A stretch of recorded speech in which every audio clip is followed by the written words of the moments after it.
Hey everyone, so today is day 9, and today I want to talk about how the world is organized, um, and how power works within our world, and certainly what I believe is the case for the world.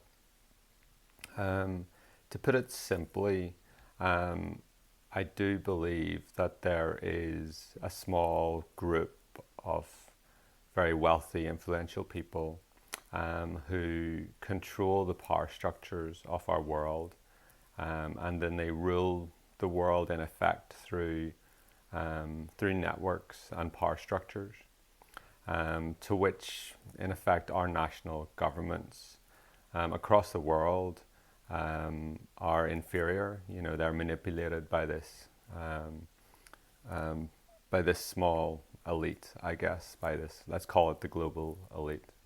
So I believe that. Um, it feels risky to say it, but I'm expressing it as my truth.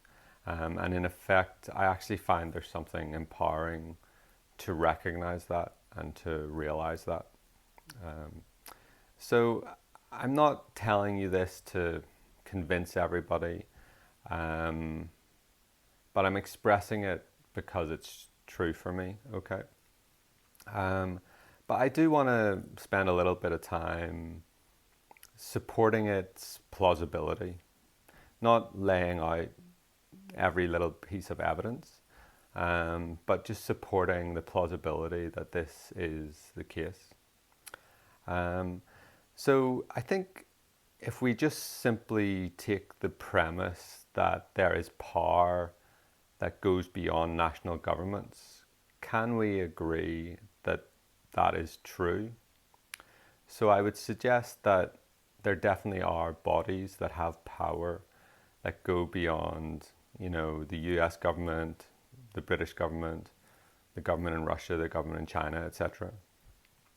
So we have the United Nations that has power, um, and we have, um, the International Monetary Fund, we have the World Bank.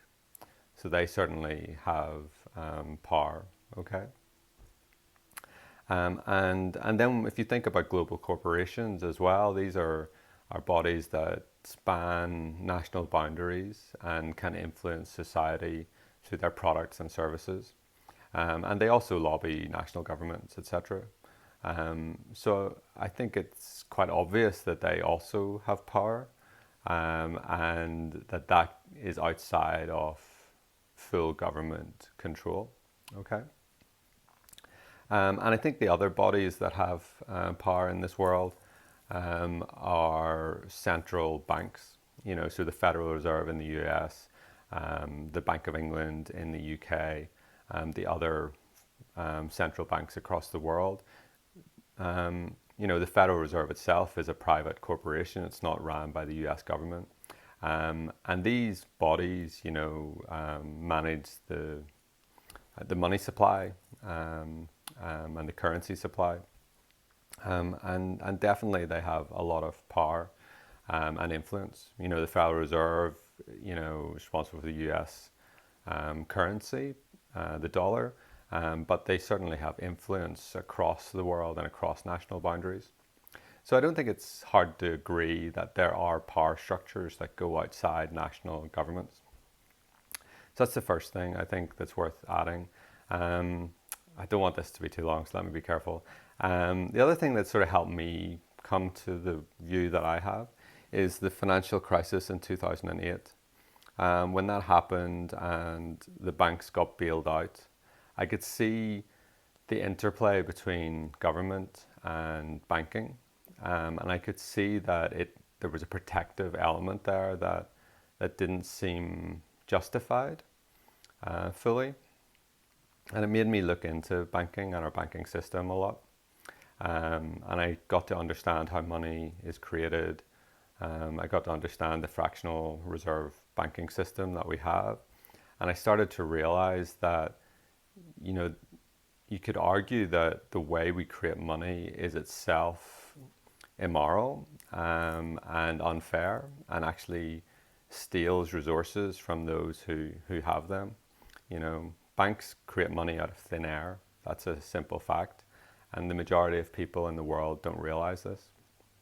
So again, that's something that helped me recognize the real power that central banks have. And I really believe that fundamentally the power structures of this world are built around the central bank system. And those that control the central banks of the world, in effect, control our world. And I think we all believe and recognize that money can create influence. And I actually believe that this influence of central banking fundamentally is able to control how our world works, what we perceive, what happens in our world, and what happens in pretty much each country.